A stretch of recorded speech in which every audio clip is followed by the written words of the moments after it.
Bonjour tout le monde, bienvenue à ce nouveau rendez-vous de Folie douce. Ici Yvan Bugeaud. Aujourd'hui, je reçois Cyrielle Richard, qui est psychologue et psychothérapeute. Elle nous parle de paranoïa et de schizophrénie paranoïde. À l'espresso et à l'espresso allongé, Pierre amène son sujet, l'enfant béquille.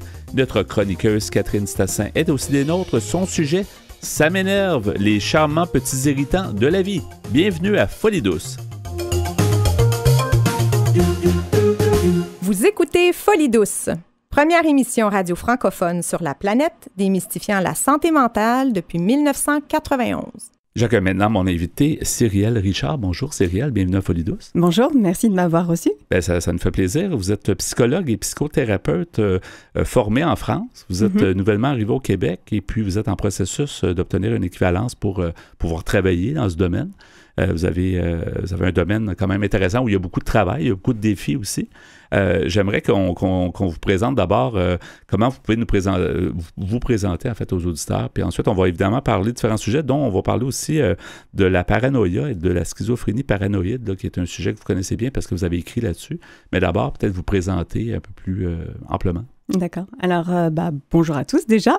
Donc, je suis Cyrielle Richard. Effectivement, je suis psychologue diplômée en France. J'ai également une spécialité en neuropsychologie et également en thérapie cognitive et comportementale. Avant de venir ici au Québec, j'ai travaillé une dizaine d'années en psychiatrie, donc dans un hôpital en fait public. Et puis, j'ai également exercé dans le privé, dans le secteur médico-social auprès d'enfants et puis d'adultes qui étaient en situation de handicap. Et puis, j'ai également une expérience de formatrice pour des organismes privés, mais également pour des universités. C'est intéressant. Et vous êtes donc, vous avez quand même œuvré, vous avez étudié surtout aussi en France. Vous amenez un certain bagage, parce que ça peut être similaire, mais certainement qu'il y a des différences avec ici. Vous amenez sûrement un plus aussi. Ça va sûrement amener quelque chose que peut-être certaines personnes n'ont pas ici. Mais j'aimerais qu'on parle un peu des approches en santé mentale en France. Ça fait peu de temps que vous êtes ici. Mais est-ce que vous êtes capable de nous brosser un petit peu un tableau assez rapide quand même de comment ça se passe en France? Et avez-vous vu déjà des différences avec le Québec? Oui. Alors tout d'abord, petite précision, en France, en fait, nous avons vraiment une dichotomie entre ce qu'on appelle le secteur public, c'est-à-dire tout ce qui va être les hôpitaux en fait gérés par l'État, et ce qui relève plutôt du secteur privé, donc notamment tout ce qui va être clinique, mais également cabinet.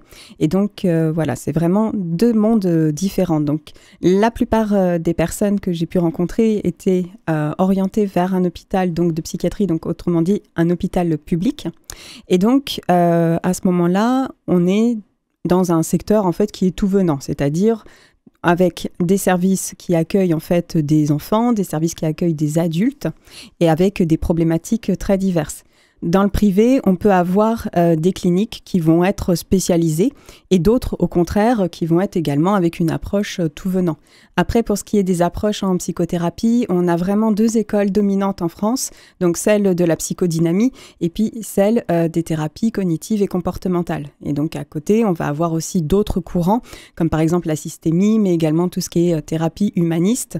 Mais ce sont vraiment les deux premières approches que j'ai citées qui sont les majoritaires, je dirais. Est-ce que c'est un secteur qui est bien connu par la population ou ça reste un peu éloigné? Parce qu'au Québec, on essaie de démocratiser le tout. Il y a des organisations qui font un peu de la démystification, un peu le rôle de l'émission un peu qu'on fait ici à Folie douce. Mais est-ce que en France, est-ce que ça reste un milieu un petit peu intouchable ou comment vous voyez ça? Je dirais que ça démarre en fait, mais que ça reste assez timide. C'est-à-dire que en France, par exemple, la plupart des lois qui régissent vraiment le secteur de la psychiatrie, alors il y en a des très anciennes, mais celles qui touchent vraiment à l'ouverture sur la cité et aussi celles qui vont ouvrir aussi les soins et puis ouvrir les droits aux usagers sont assez récentes, c'est-à-dire qu'elles ont une vingtaine d'années. Pour donner un petit exemple, ici au Québec, la pérédance est plutôt bien développée, implantée. En France, même si en soi, on parle de pérédance depuis une vingtaine d'années, en 2015, on avait 30 pères aidants, à peu près. Là, ces dernières années, grâce justement à beaucoup de militantisme et puis à l'engagement également et des personnes concernées et des soignants, ça commence à s'ouvrir progressivement, mais ça reste encore très balbutiant. Ouais. Et tout comme là, au niveau de la psychiatrie, qui est un domaine dans lequel j'ai travaillé pendant une dizaine d'années, Il y a encore beaucoup de mystères, beaucoup de stigmatisation également, malheureusement, et aussi une grosse méconnaissance des droits. Beaucoup de personnes, par exemple, ignorent qu'il existe des commissions des usagers qui, justement, sont là pour qu'elles puissent poser leurs questions, qu'elles puissent également faire reconnaître leurs droits si elles estiment ne pas avoir été bien prises en charge au moment de leur hospitalisation. Et ça, c'est vraiment très peu connu. Et en même temps, c'est assez peu implanté puisque ça a été créé par la loi de 2002. Donc 2002, ça fait quand même une vingtaine d'années. Ouais. Voilà. C'est loin, c'est pas loin ensemble. Oui, c'est ça. Mais ce n'est véritablement implanté que dans les gros centres universitaires et les petits hôpitaux de province, voilà, là où j'ai exercé pendant longtemps, vous n'en avez pas. Voilà. J'imagine que aussi, par contre, l'approche est un peu comme ici. J'imagine que l'approche dans les plus petits centres ou dans les plus petites communautés, peut-être que c'est plus humain. Je ne sais pas jusqu'à quel point. Est-ce qu'il y a une différence en termes de peut-être d'approche au niveau de un peu la chaleur humaine, ou en tout cas le côté peut-être plus humain qu'on retrouverait dans des plus petits milieux? Alors, je vous trouve très optimiste. Alors, non, je dirais plutôt qu'on connaît mieux les personnes parce que géographiquement parlant, voilà, c'est implanté et que du coup, les gens viennent au même endroit. Est-ce que pour autant, on parlerait d'une approche plus humaine? Je ne suis pas certaine. Voilà. C'est encore à voir. Oui, beaucoup. Mais comme je vous disais, malheureusement, je parlais de stigmatisation. Malheureusement, la stigmatisation est encore très importante, que ce soit dans le grand public, mais également parmi les soignants. Et il y a encore beaucoup de personnes, par exemple, qui conçoivent des troubles chroniques, comme par exemple la schizophrénie, comme étant justement une sorte de maladie un peu incurable, ce qui n'est absolument pas le cas. On parle beaucoup plus maintenant de rétablissement, de possibilité justement d'intervenir et pour soi-même, et pour la société, et pour également les autres personnes qui peuvent expérimenter les mêmes troubles.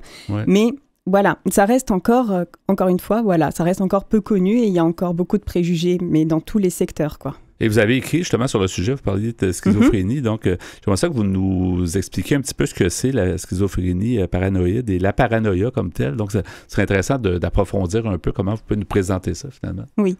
Alors, c'est vrai que le mot paranoïa est rentré en fait dans le langage courant, mais en fait, il faut savoir que ce terme-là, en tout cas ce diagnostic-là, n'existe plus à proprement parler. C'est-à-dire, vous pouvez regarder dans les grands manuels de classification, comme par exemple la CIM ou le DSM, vous ne retrouverez pas la paranoïa. Par contre, ce que vous retrouverez effectivement, c'est la schizophrénie paranoïde et le trouble de la personnalité paranoïaque.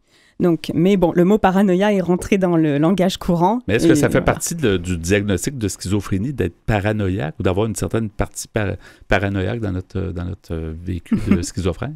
Alors, en fait, pendant très longtemps, c'était deux entités différentes, dans le sens où on estimait que une personne qui souffrait de paranoïa souffrait d'une psychose, au même titre qu'une personne qui souffrait de schizophrénie, sauf que lorsque l'on souffrait de paranoïa, eh bien, on n'avait pas forcément d'hallucination, ce qui est le cas dans la schizophrénie, et surtout, on avait en fait ce qu'on appelait un délire systématisé, c'est-à-dire qu'il y avait des idées de persécution, mais qui étaient en fait construites autour d'un persécuteur désigné. Tandis que dans la schizophrénie paranoïde, au contraire, eh bien, il y a les hallucinations, mais il y a aussi en fait un délire qui peut être moins bien organisé avec du coup plusieurs persécuteurs ou alors des persécuteurs qui sont un petit peu flous et qu'on ne retrouve pas forcément.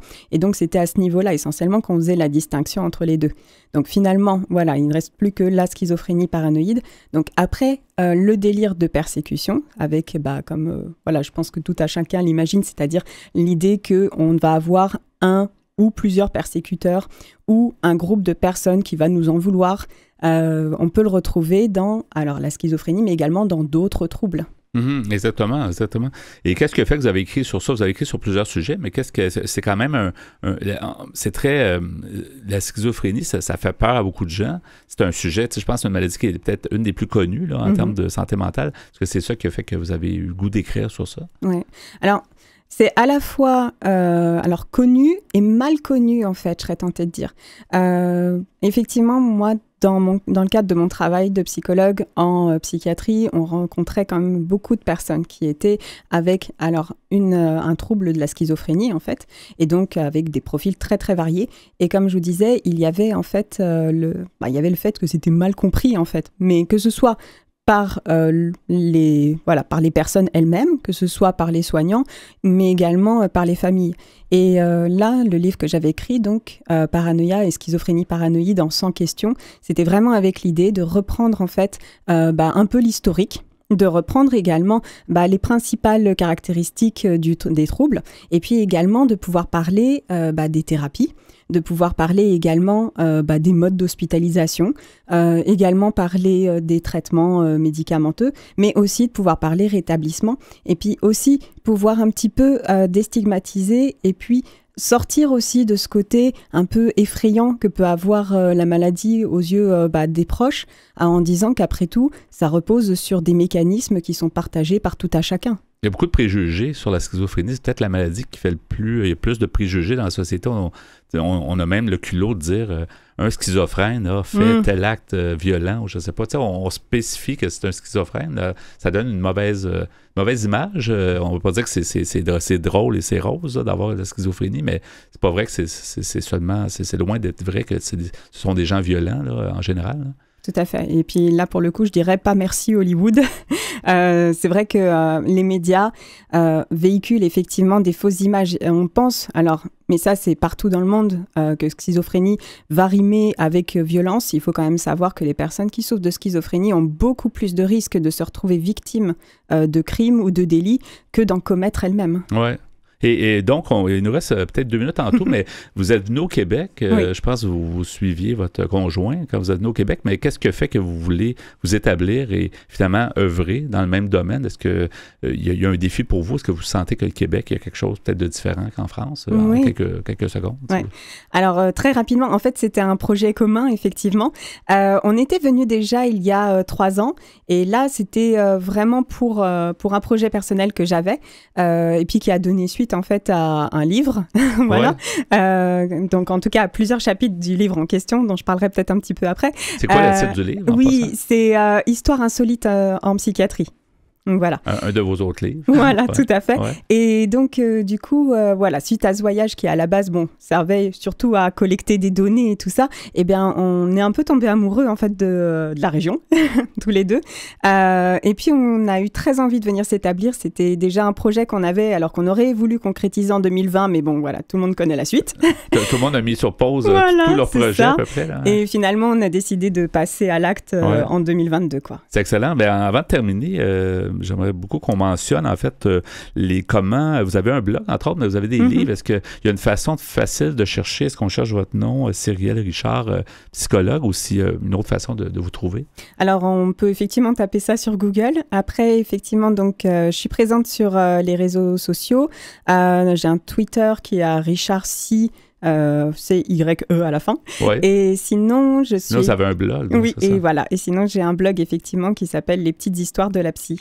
Et on va mentionner de toute façon sur notre site web, dans la section mentionnée à Folie Douce, dans le site antenne.qc.ca, on va pouvoir mettre ça à l'endroit où il y a l'entrevue avec vous, de Cyrielle Richard, donc psychologue et psychothérapeute. Merci d'avoir été des nôtres à Folie Douce et bonne vie au Québec. On va peut-être vous réinviter éventuellement pour avoir un peu la suite, parce que c'est tout nouveau, mais c'est intéressant de suivre votre histoire ici. Alors, merci d'avoir été à l'émission aujourd'hui. Merci beaucoup. Au revoir. Au revoir. Nous sommes bien présents sur Facebook. Cherchez Folie Douce Radio pour nous trouver. Folie Douce, une communauté, une radio. C'est maintenant le moment du segment Espresso. Alors, Pierre, ton sujet, l'enfant béquille. L'enfant béquille, oui.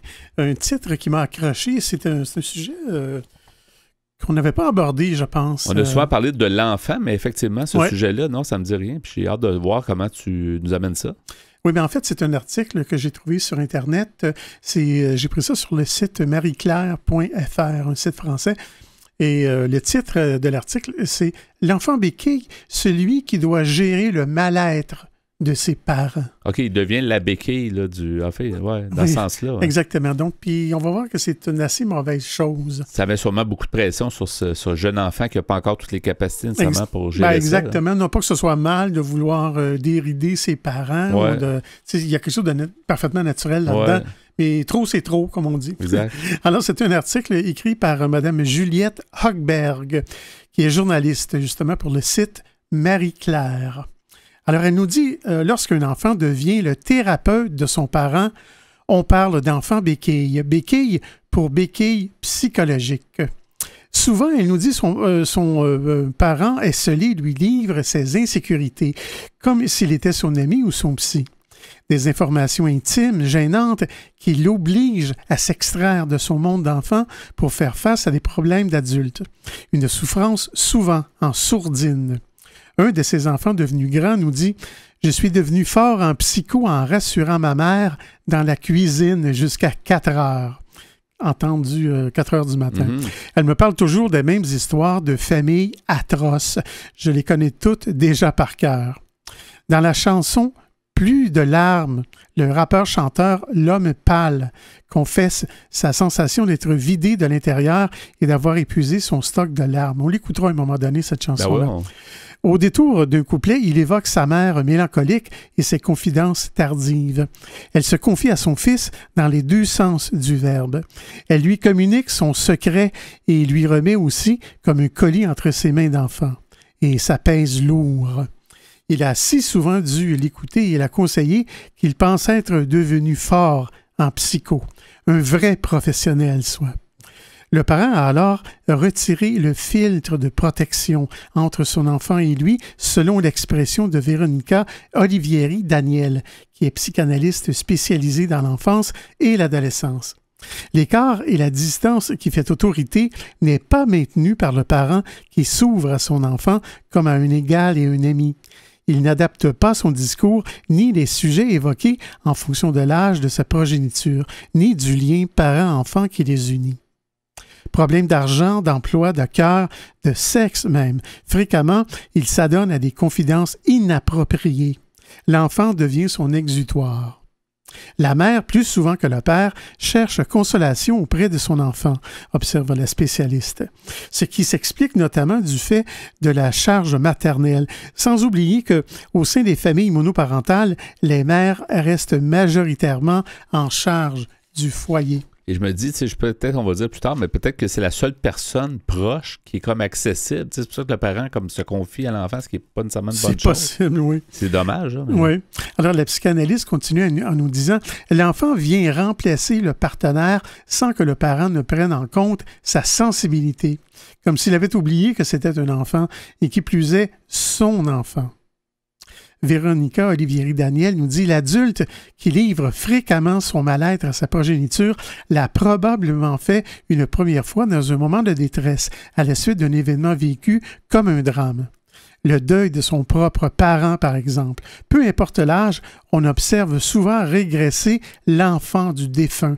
Dans sa douleur infantile, il n'épargne pas son propre enfant. » Quand Simon, par exemple, un étudiant maintenant âgé de 23 ans, écoute en boucle le titre dont on parlait tantôt, Plus de larmes, et tombe sur le couplet évoqué en début d'article, il se retient un court instant de respirer à chaque fois, puis expire fort, comme un soupir de fatigue morale. Cette mère esselée dans cette cuisine à cette heure insensée, et l'imagine parfaitement. Pas besoin d'un clip, elle ressemble bien trop à sa propre mère. La cuisine est devenue la pièce à confidence de leur appartement. Ici, la mère dépressive lui livre ses humeurs. Elle embraie sur les mauvais agissements de son ex-mari, le père de Simon. Puis, c'est une tante qui en prend pour son grade, pour une trahison qui relève de l'intime et qu'elle révèle à son fils. Là, il doit jouer le rôle du bon ami, celui prêt à critiquer à ses côtés parce que ça ne se fait pas ce qu'elle t'a fait. Mais le plus souvent, c'est sur son chagrin latent que la mère divague. Alors Simon s'improvise psy, puis depuis maintenant 10 ans. Cette situation qui dure depuis ses 13 ans l'éprouve. Il semble épuisé et en interview sur le point de craquer. Il nous dit « Je n'écoute plus que d'une oreille », avoue-t-il. « Je ne peux plus être son sauveur. Je suis fatigué de cette noirceur. » Simon est conscient de leur relation anormale et illogique. Même selon lui, je suis devenu le père de ma mère. Se désole-t-il. C'est incroyable quand même. Hein? Ouais. Ce qu'il décrit n'est autre que la parentification, un processus d'inversion des rôles qualifié ainsi par les spécialistes britanniques. Je me dis souvent, Pierre, que tu sais, même comme adulte, des fois, c'est pas toujours évident d'écouter des confidences de quelqu'un. Alors, imagine un enfant qui a vraiment pas développé tout son caractère, ça doit être vraiment difficile. Surtout quand ça devient intime. Là. C'est vraiment, c'est ça. Donc, il peut pas refuser, c'est sa mère ou son père, mais c'est pas exactement, évident. Oui. Les enfants sont des éponges émotionnelles, formule le psychanalyste transgénérationnel Bruno Clavier. Mais je reviendrai un peu plus tard avec la suite de cet article. Très intéressant comme sujet. L'enfant béqué, on poursuit ça à l'Espresso allongé plus tard à l'émission.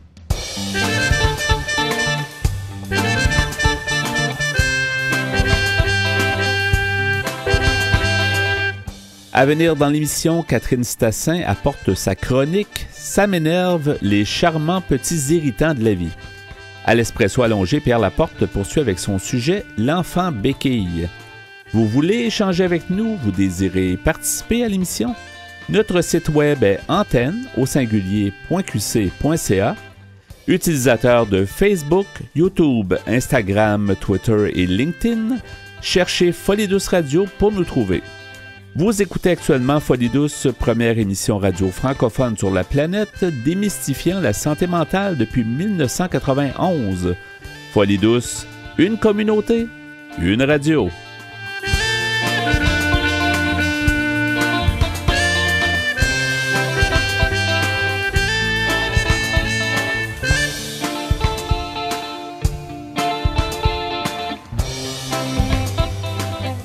La bonne santé mentale touche à tous les aspects de notre vie. Donnons maintenant la parole à nos chroniqueurs. J'accueille maintenant notre collaboratrice, Catherine Stassin. Bonjour, Catherine. Bonjour, Yvon. Aujourd'hui, ton sujet, ça m'énerve, les charmants petits irritants de la vie. Effectivement, il y en a beaucoup. Oh, il y en a beaucoup. Aujourd'hui, il y en avait beaucoup. Oui. Il y en avait beaucoup.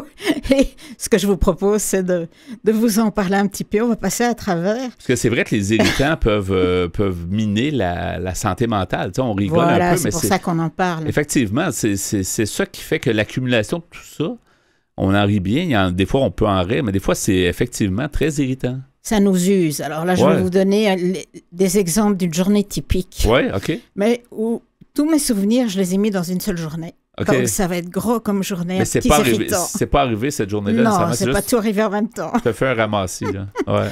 Mais c'est vrai que dans la mesure où vous sentez que ça vous touche encore longtemps après, j'en parlerai un peu plus tard, là. C'est vrai que, bon, ça devient autre chose que des petits irritants, alors. Parce que le terme le dit, les petits irritants, normalement, on arrive à passer par-dessus, mais c'est pas toujours le cas. Bah, ça commence par le réveil, tout simplement. Ouais. Et moi, ce que ça m'énerve, moi, le matin, je suis retombée sur la même chanson que j'avais entendue le soir en m'endormant. J'en peux plus. Et t'étais resté avec un verre d'oreille que tu voulais te débarrasser. Je n'en peux plus écrire le nom dans le sable et m'acheter des fleurs. J'en peux plus. Ouais. Alors, messieurs les programmeurs de musique, je vous demande une petite faveur, là, aller chercher quelque chose qui change. Ben, à la radio, à part une émission comme la nôtre et certaines stations, mais la plupart du temps, c'est des top 40 qui reviennent... jour après jour, effectivement. Là. Voilà, ça en peut être. Hein. Bon, et quand on a fini de se lever, qu'est-ce qu'on fait? Bon, on se dit, faut que j'aille au boulot, donc je vais vite au boulot. Et puis là, je regarde ma poubelle qui déborde et je me dis, c'est l'heure, là, quand même. C'est le jour et c'est l'heure. Et personne n'aime ça, sortir personne n'aime ça, sortir les poubelles et les recyclables non plus, parce qu'il faut les mettre dans un sac poubelle. Ouais. Et puis là, je me suis dit, mais c'est complètement dingue, ce sac poubelle. J'ai payé ça une fortune, ces sacs. Ouais. Et puis, je le jette tout de suite. Donc, ça m'était venu comme ça. Je me suis dit, j'achète, puis je jette. Et puis, j'avais l'impression de jeter mon argent, mon portefeuille sur le trottoir. Mais bon, c'est pas grave, je l'ai fait. Hein. Ouais. J'ai quand même mis mes recyclables sous le trottoir. Et puis après, je me dis, bon, bah allez, va prendre ton bus, t'énerve pas, c'est pas grave. Et puis, qu'est-ce qui arrive dans le bus, évidemment? Moi, ce que je trouve... Il y a quoi? Pas de place, à la limite, là... Ça peut arriver, mais bon, c'est un peu quasi le quotidien, je dirais presque. Ça dépend où on habite. Mais moi, je trouve qu'il y a toujours l'éternel gars avec son sac à dos qui garde sur le dos. Et qui bloque tout le monde pour. Je ne sais pas si tu as déjà expérimenté. Oui, j'ai déjà expérimenté. Moi, je ne suis pas très grand, donc j'ai toujours en plein dans la face le sac à dos. Et puis quand il bouge, ça cogne. Là, et on se demande ce qu'il y a dedans, mais c'est toujours plein à craquer. C'est plein. Et c'est surtout qu'ici, normalement, tout le monde sait qu'on retire son sac à dos. On le met à ses pieds, on le tient. Même si on est debout, moi, je le retire, mon sac à dos, je le mets à mes pieds. Donc là, tu dis, mais qu'est-ce qu'il n'a pas compris, lui? Et comme je suis énervée parce que je suis irritée, c'est un petit irritant, je ne vais pas lui parler gentiment et lui dire, monsieur, vous savez, ici, on baisse son sac à dos, c'est pas une coutume, là, au Québec. Et donc, quand on est nouvelle arrivante comme moi, il y a 20 ans, je ne le savais pas, ça, mais je l'ai appris en voyant les autres. Soit, donc, il n'y a pas que des étrangers qui font ça, à mon avis. Ça m'énerve, ça. Et je chiale. Il y a des gens qui sont dans leur bulle, c'est ça qui arrive. Là. Je pense en société, il y a beaucoup de gens Ils peuvent peut-être être dans leur bulle, mais peut-être. Mais ça, je trouve qu'on remarque. Alors, à la personne, je trouve qu'il y a une différence entre une personne qui est vraiment dans son fort intérieur, qui a sa musique, qui a oublié de retirer son sac à dos, je ne sais pas. Peut-être moi qui le prends comme ça, mais je me dis là, j'ai comme une autre perception de la personne. Mais bon, là encore, je me dis, Catherine, tu t'accroches, tu sors du bus, tu vas au boulot. Et la journée ne fait que commencer. Et la journée ne fait que commencer. Tu ne veux pas t'énerver. Là. Et là, je me dis, oh, youpi quand même, parce qu'il y a des youpi. J'ai pas de pourriel dans ma boîte de courriel. Donc, tout va bien. C'est déjà bien. Ah oui, mais attention, j'ai pas de pourriel, mais il y a quand même des trucs que je dois faire attention, je ne dois pas cliquer. Et je me dis, moi, j'ai autre chose à faire que faire attention. Quand j'ouvre, j'ai envie d'aller tout de suite sur l'information, mais non, je ne peux pas. Donc, il faut être très réveillé le matin. Ouais. D'accord? On ne peut pas aller à l'aveuglette, là, sur son courriel, on doit faire attention. Et, ah oui, le truc typique au boulot, je ne sais pas si ça vous est déjà arrivé, moi, c'est que, évidemment, il n'y a jamais le bon chargeur. Parce qu'il y a des gentils collègues, quand même, qui disent, oh, ben attends, j'ai un chargeur. Mais c'est pas le bon. Ben oui, c'est pas le bon. Et puis, comme moi, je travaille au bureau avec mon cellulaire personnel aussi, c'est le même cellulaire, c'est les deux. Et pourquoi les compagnies n'arrêtent pas de changer les prises de tout? Ben pour qu'on achète, je crois, d'autres chargeurs, parce qu'on change de téléphone. Et ils les font de très bonne qualité, que c'est tellement de bonne qualité que ça brise en peu de temps aussi. Peut-être aussi, c'est ça. Faut pas marcher dessus, faut pas... Ah, puis même juste les tirer de moindrement, ça brise à la regarder. Ça, j'ai jamais fait, mais... On éternue et ça brise, presque. Bon, ben voilà. Écoute, j'ai jamais éternué sur un chargeur, mais si j'ai envie de m'énerver sur quelqu'un, je le ferai. Ouais. Je retire ça. Alors, qu'est-ce que j'ai eu d'autre? Après ça, je me dis, allez, tu te calmes un petit peu, tout va bien. Là, les collègues sont gentils, m'ont quand même proposé un autre chargeur, etc. Et puis, là, à ce moment-là, je me dis, tout se passe bien dans la matinée, mais quand même, le lunch approche. Et qu'est-ce qui se passe? Les gens commencent à sortir un petit fruit ou une affaire comme ça, tout va bien, ça passe. Moi, je travaille dans un espace ouvert. Mais non, il y a toujours quelqu'un qui sort son paquet, genre paquet de chips bien bruyants. Et c'est pas des chips, parce que les chips, c'est mou un peu. Non, c'est des crackers. Comme des espèces de mini brochetta, là, je sais pas comment... Oh oui, quelque chose de très... crackers. Qui fait beaucoup de bruit, là. Donc, quand tu les mets, tu as l'impression d'avoir un rongeur dans l'oreille. Donc, quand elle mâche, elle est pourtant à 3 bureaux, il n'y a pas que moi qui ça doit énerver, hein. Et c'est tout de 11h, 10h30 jusqu'au lunch, à la fin. Ouais. Donc, il crac dans le paquet, crac dans la bouche. Et toi, tu essaies de te concentrer. Là, je me dis, reste calme, Catherine. Ne pense pas à ce bruit-là, parce que c'est comme la mer. La mer, ça fait du bruit, mais on aime bien le bruit de la mer. Donc, je me dis, il y a quelque chose de bien dans son bruit de crackers, mais je n'ai pas trouvé. Ouais.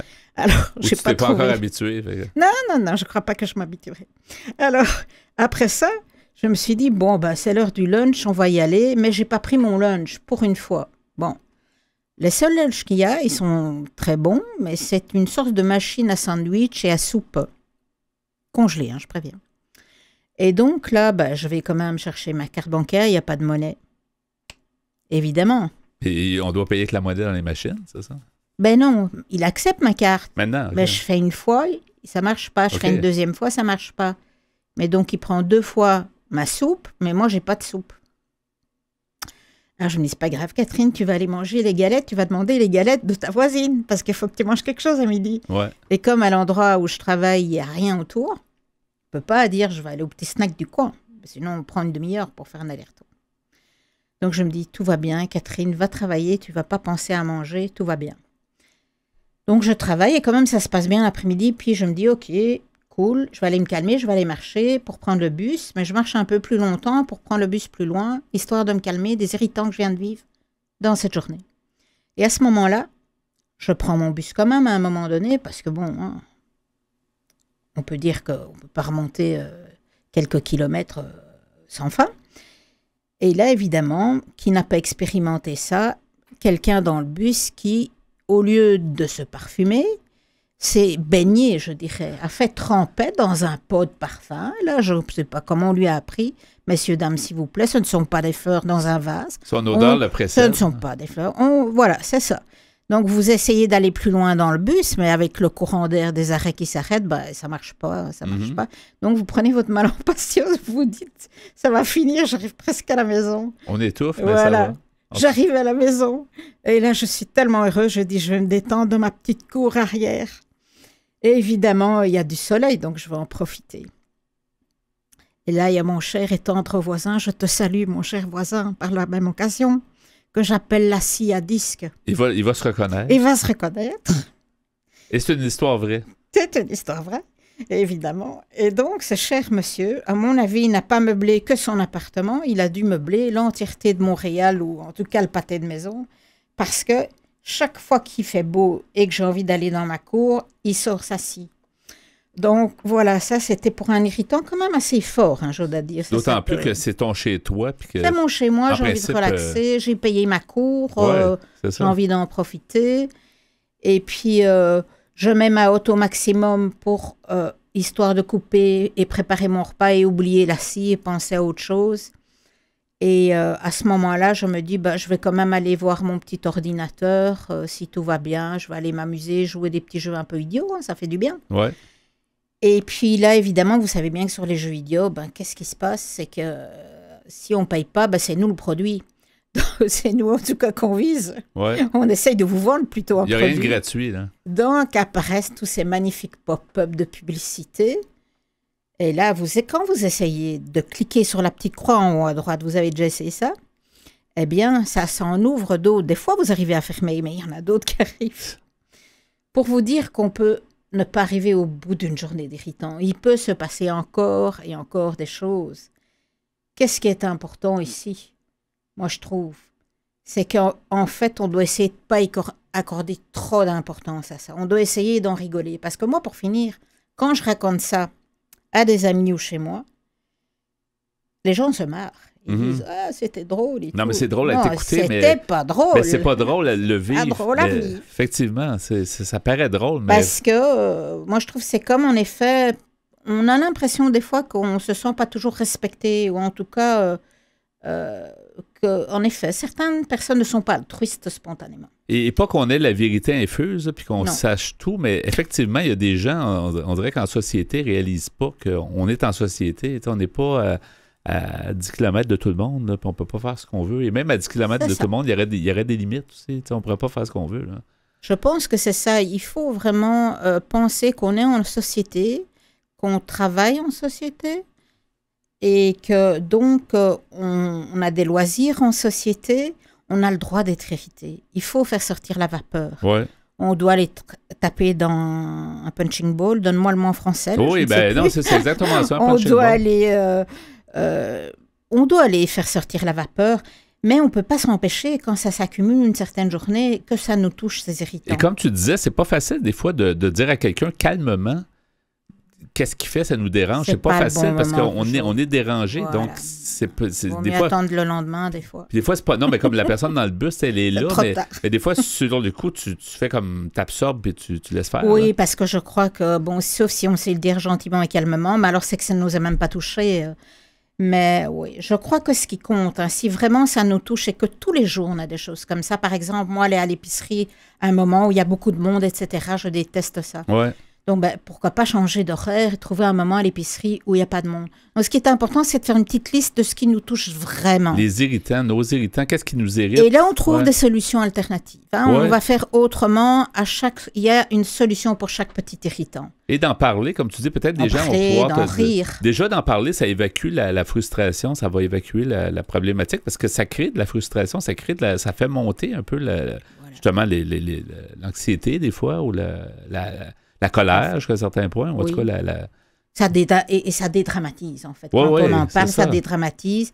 Et il faut dire que c'est le reflet de notre monde qui est imparfait. Ce sont des imperfections. Ouais. Et nous-mêmes, on est imparfait et on irrite certainement quelqu'un d'autre. C'est ça qu'il faut retenir aussi un petit peu. Et avant de terminer, c'est un beau sujet. Je pense que si les gens ont besoin de parler, n'ont pas de proches, ça, peuvent s'adresser à l'ordre... En tout cas, peuvent chercher peut-être des ressources à l'ordre des psychologues ou en tout cas... Je pense que si ça c'est irritant, vous dure...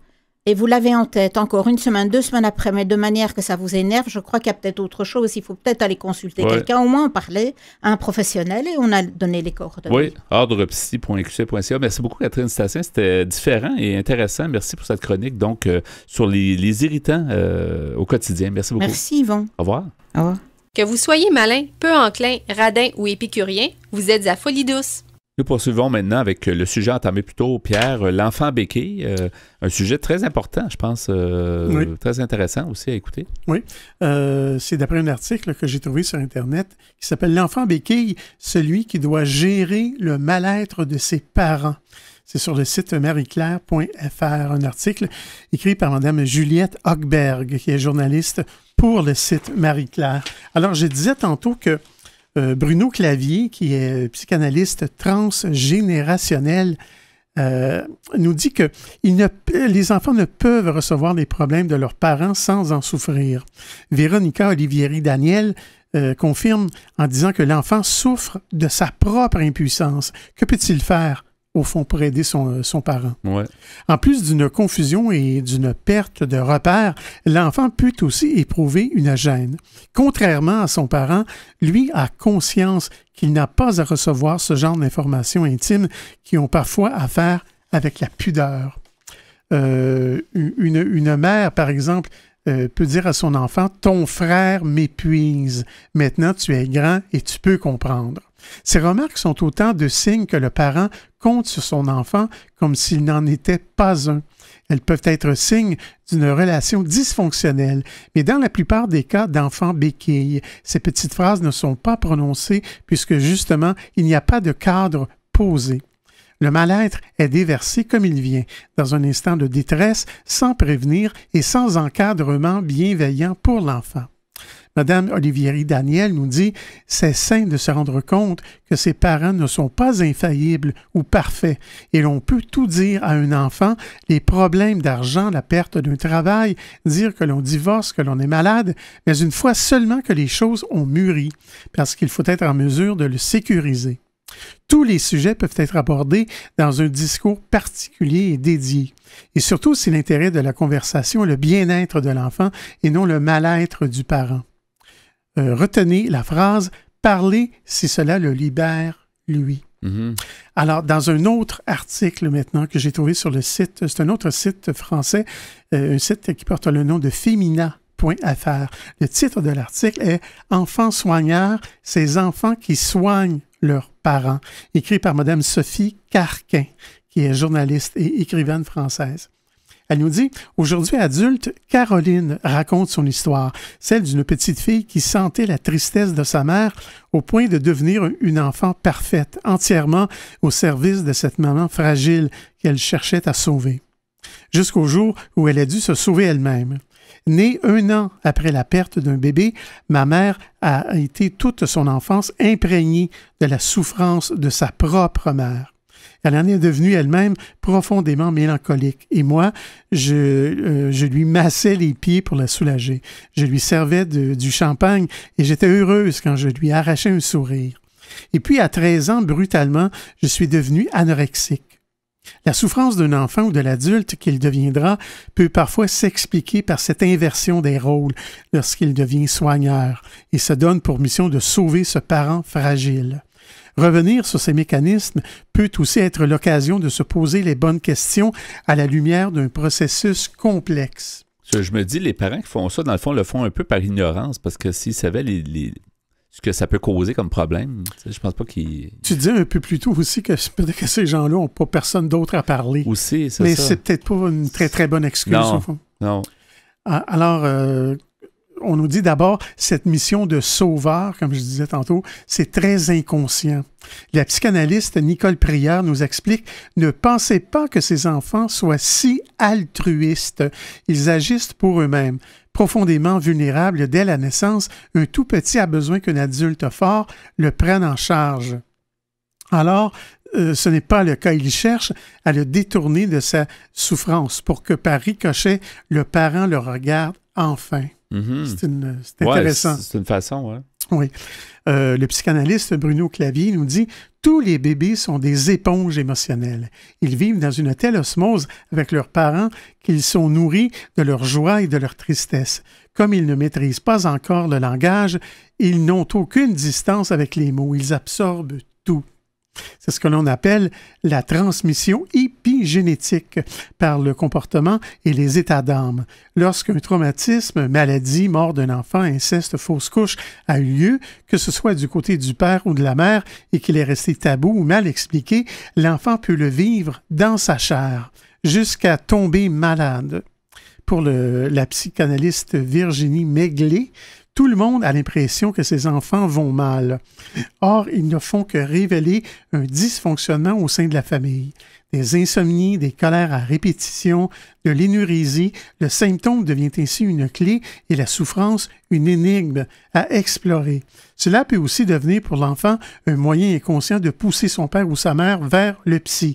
Alors, je vais m'arrêter ici et on va mentionner les liens de ces articles-là sur notre site antenne.qc.ca dans la section mentionnée à Folie Douce. Alors, merci beaucoup pour ce sujet, Pierre. L'enfant béquille. Vous souhaitez écouter l'émission Folie Douce au moment qui vous convient le mieux? Branchez-vous sur notre site web pour accéder à notre canal radio sur YouTube. antenne.qc.ca, antenne.qc.ca. Quelques instants avant de terminer ce rendez-vous. Alors, merci beaucoup, Pierre, pour ton travail en régie ainsi que pour tes segments Espresso. Bienvenue, mon cher. Tu nous as parlé du sujet très important, l'enfant béquille. On a mieux compris un peu le drame que ça peut causer. Alors, merci pour ce sujet. Notre invité en début d'émission, Cyrielle Richard, qui est psychologue et psychothérapeute, nous a parlé un peu de son expérience, mais aussi de la paranoïa et de la schizophrénie paranoïde. Notre chroniqueuse Catherine Stassin nous a apporté son sujet « Ça m'énerve, les charmants petits irritants de la vie ». C'est donc le menu de Folie Douce cette semaine. C'est Yvan Bugeaud à l'animation. Bonne semaine à tous et à la prochaine. Au revoir.